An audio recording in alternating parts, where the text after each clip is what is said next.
Hello there, I'm Thundaga and welcome to my How to Make a Pokemon Game tutorial series. This series will cover all of the essential info that you need to make a Pokemon game in RPG Maker and Pokemon Essentials. In this episode, we'll be looking at how to upgrade a Pokemon fan game project to a newer version of Pokemon Essentials. First, we'll discuss the pros and cons of upgrading to a newer Essentials version, since everyone's project progress and circumstances will be different. After that, we'll discuss the process of how to upgrade to a newer Essentials version. The process that we'll be talking about in this video should generally apply to all Pokemon Essentials version upgrades. Today though, we'll be specifically looking at upgrading from a version 20 project to a version 21 project. When version 22 inevitably comes out though, this tutorial and the methods that we cover today should still be relevant. With all that said, let's get into it. There are many reasons to upgrade to the latest version of Pokemon Essentials. New versions mean a lot of new features and bug fixes and so many other improvements. However, sometimes it's not feasible to make that leap to a new version depending on your project's circumstances. Let's talk about some of the pros and cons for upgrading your project to a new version. First, let's cover all the pros. As I mentioned earlier, the most obvious reason to upgrade is that the new versions of Essentials come with a lot of bug fixes and improvements, as well as new features. Sometimes these can be massive updates too, and can really expand your toolset to make things that used to be hard or even impossible much easier to do. They can also improve stability and performance so that your game runs smoother. For this reason, upgrading probably already sounds like an obvious choice. When thinking about upgrading to the latest version, consider if the changes would impact your game in a positive way. I definitely recommend reading through the Pokemon Essentials changelogs anytime a new version of Essentials comes out, since that should absolutely impact your decision.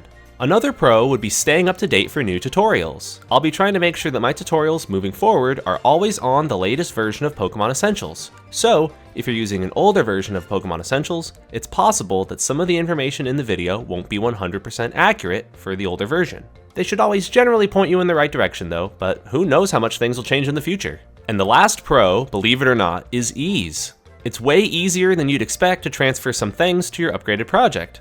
Things such as audio, art, and even the map files themselves are things that you can port over in minutes. And that's pretty great. However, some things can be much harder or even impossible due to changes in the new version, which leads us to the first con and the biggest reason you would consider not upgrading. And that con is script changes. A new version of Pokemon Essentials means a lot of changes to the core code and scripts. This brings a lot of great improvements, but it can also cause some plugin scripts to become incompatible and force you to redo any of your own changes to the scripts. If you haven't made any script changes in your project, or only a few, then this won't be that big of a deal. The same goes for if you're not really using any plugins. This can start to become a huge deal though if you've made a lot of changes to the scripts or you're using a lot of plugins. There's a decent chance that some of those plugins may not be compatible with the newest version of Essentials. If you're not careful and you try to force those incompatible plugins into a new version project, it can cause crashes and so many headaches that it'll make you wish you just stayed on an older version of Essentials. Keep an eye out for plugin updates though, since those can always be updated by the creator to then work with new versions of Pokemon Essentials. Also, quick shoutouts to the extremely talented plugin creators of the fangame community, you rock! This is definitely the most complex thing to consider before upgrading your project, and it varies so much from project to project, so definitely think about how much script work you've done and would need to untangle before you choose to upgrade.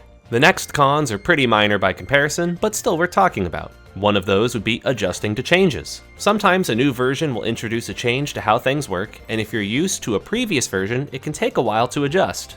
Changes like these can be overcome, and they're not really stopping you from updating, but if you're very particular about certain things, then this could be an issue for you. For example, the layout of the debug menu has changed for the better through the years, but sometimes I still forget exactly where some options are.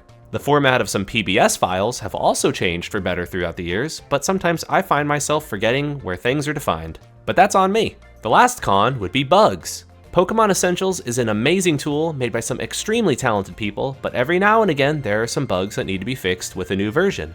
But sometimes a new version with new features comes with some new bugs here and there. These bugs are usually found super fast and fixed with patches and updates in the weeks after a new version is released.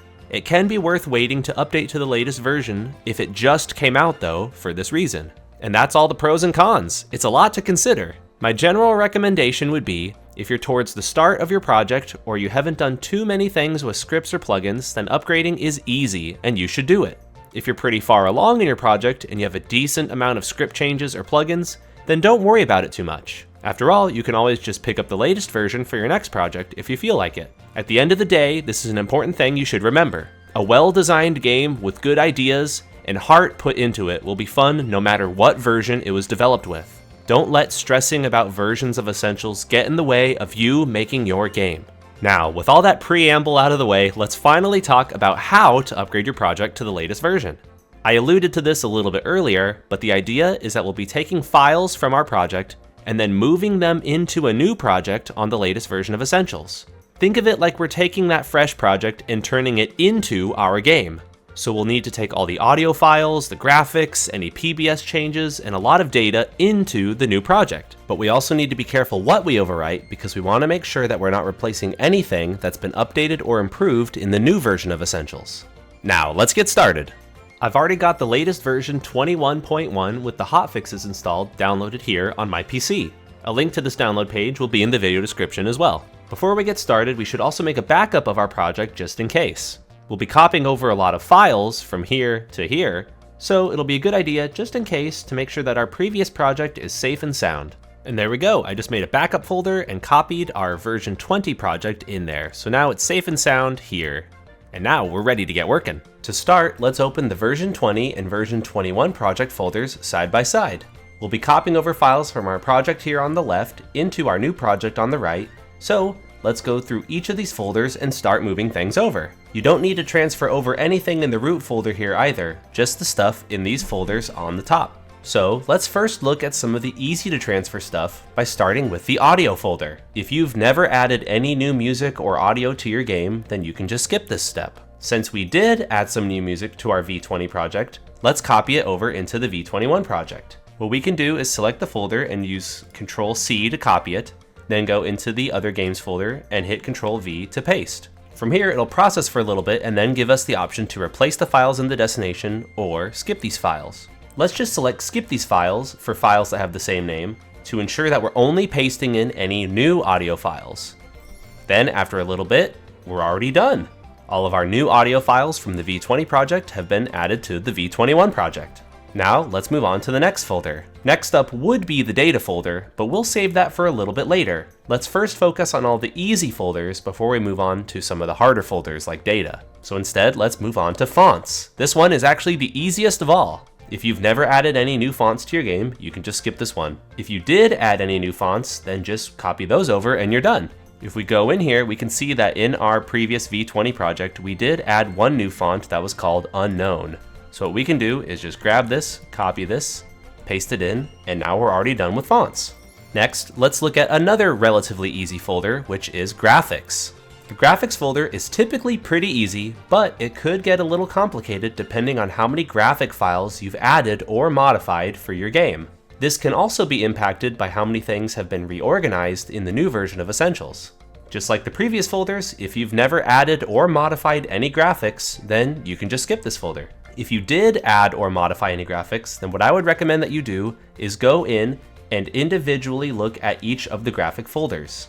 What you should do is go into the folders that contain your changes and copy those over individually. Since the folder layouts for graphics can change from Essentials version to version, I wouldn't recommend just copying and pasting the entire folder like we did for audio. I know for certain one thing that we did change in V20 though was our tile sets. So what I'm going to do is go in and grab all of these, then go into the tile sets for V21 and paste those in. And since I know I made some changes to the base tileset files, I will also just replace all the files in that destination. And there we go, all of our tilesets in V21 should now be using the same tileset image files as V20.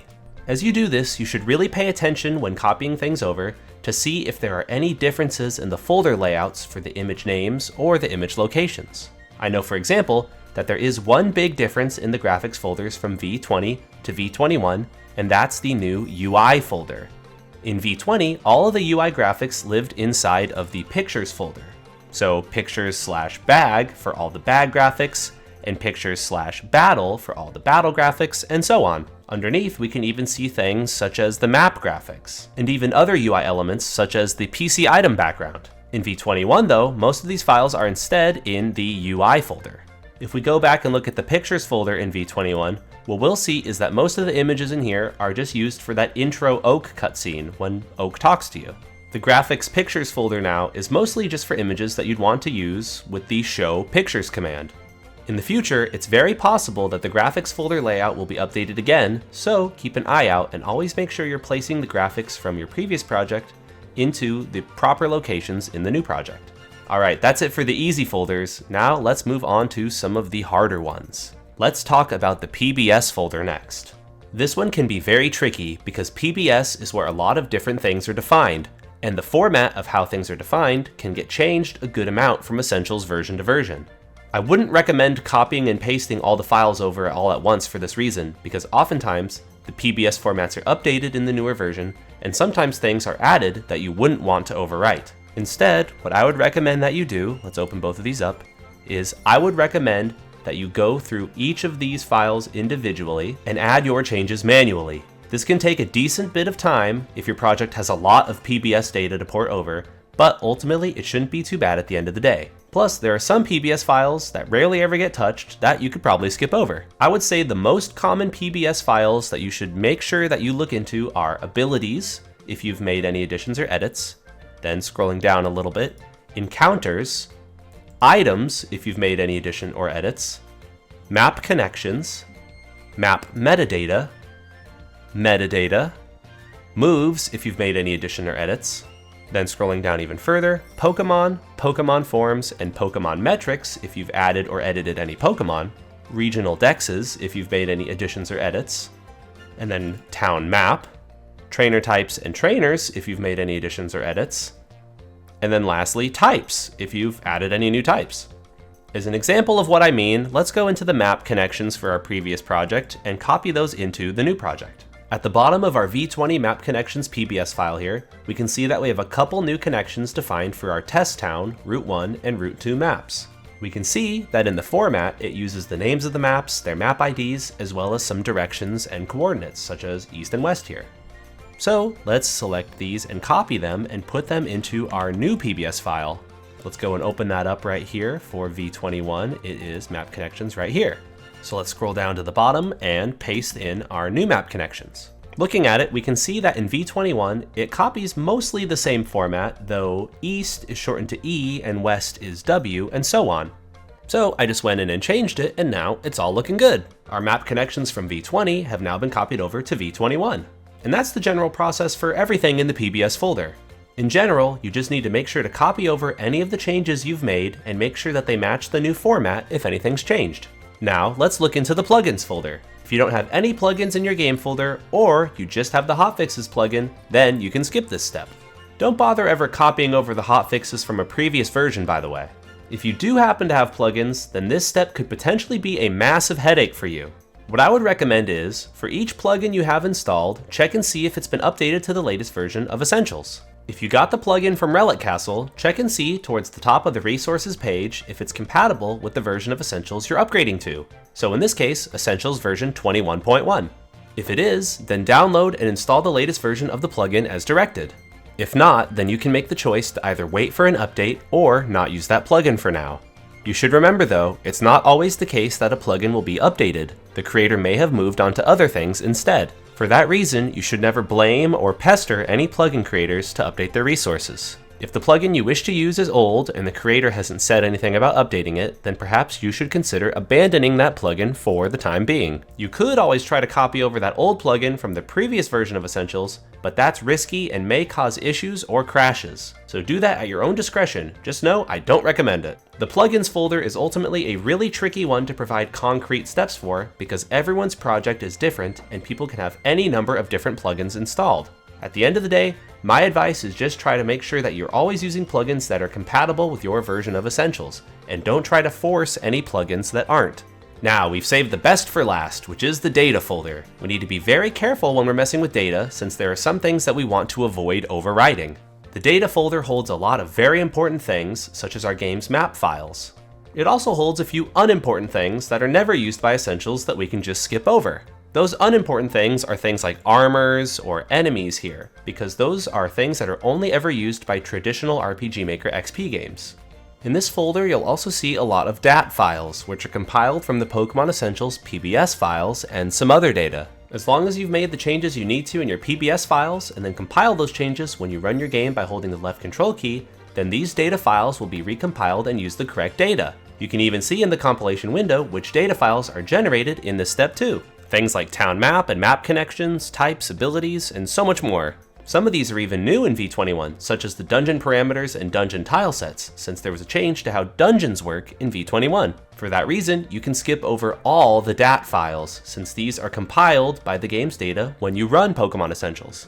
Now for the data files that you actually need to copy over. The first is animations.rxdata. This contains the definitions for the common animations in the RPG Maker database menu. These are used by Pokémon Essentials, and you should copy this file over if you've made any new animations in your project. Next is common events.rxdata. Copy this over if you've made any new common events in your project. After that is the Rx data for all of the map files.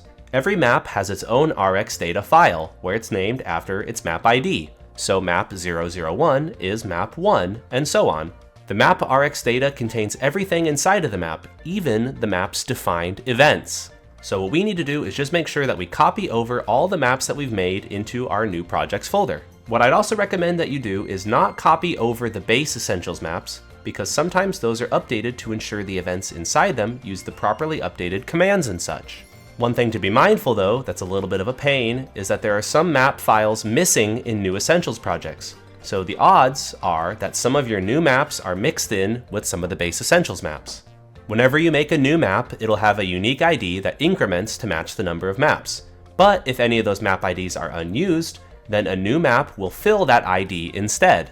New Pokémon Essentials projects come with map files up to number 75, which I'll show by scrolling all the way down here in my V21 folder. See, map 75 is our highest map, but a few IDs in the middle are missing. Those IDs are map 22, map 32, map 33, and then if we scroll down a little bit more, map 42 and 43, and map 48. So odds are the very first map that you made for your project is map 22. To copy over those new maps that you've made for your project, copy over maps 22, 32, 33, 42, 43, 48, and any map file that's a number higher than 75. So in my case, let's go here to our V20 project. Let's copy map 22, then scroll down, and then let's control click to select these 32, 33, and then 42, 43, 48, and then let's scroll down a little bit more because I did make some more maps. We have 76 and 77. Let's copy these, go in, and paste. We should also copy over map 1, since that contains our game's intro that we modified. So let's grab that and copy that, and then paste it into our V21 folder and replace the file in destination. There's also the mapinfos.rxdata, which we should copy and paste over as well. And let's replace the file in the destination. As a fun little bonus that you've probably already figured out, you can use this method to grab maps from other projects too. Scrolling down the list, next up is Pokemon animations.rxdata. Copy this over if you've made any changes to the battle animations. Next is pluginscripts.rxdata. This is generated based on your installed and loaded plugins, so there's no need to copy this one over. Next is scripts.rxdata. Do not copy this over. Scripts.rxdata contains the scripts for that version of Essentials. So we should not use our V20 scripts in our V21 project. We should not overwrite these. If you've made any custom script changes in your project, as much of a pain in the butt as it may be, I'd recommend that you go in and manually make those changes again. You do not want to overwrite the scripts. After that, if we keep scrolling down, is system.rxdata. This is for your switch and variable names, so definitely make sure to copy this over. And lastly is tilesets.rxdata. This is where the tile sets are defined, so if you've made any changes to your tile sets, be sure to copy this over as well.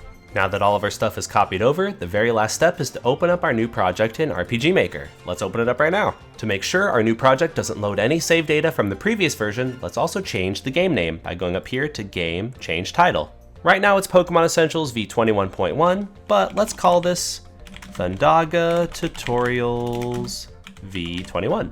Now let's hit OK, and then let's run it and save changes and hold left control to compile everything.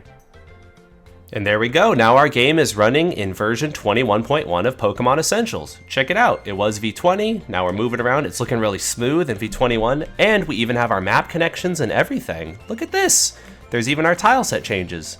Our custom music is playing now too. That's awesome! And that does it for this tutorial on upgrading versions of Essentials. Like I said earlier, this can be a simple or a complicated task depending on your project, and it'll be a little bit different for everyone. Thank you so much for watching. If you learned something from this tutorial, please remember to like and subscribe. To access my tutorial website, please check the link in the video description. As a reminder, this tutorial is for Pokémon Essentials V20 and V21, so in the future, it's very possible that the layouts of some things could get changed. In general though, this series should get you where you need to go when it comes to making your own Pokémon fan game. Apologies for this tutorial taking so long, by the way. I've been really busy, but now in 2024, I want to get back into the swing of things again. Thank you so much again for watching. I hope you learned something, and I hope you have a good one. Best of luck to you in your Pokémon fan game endeavors. Bye now!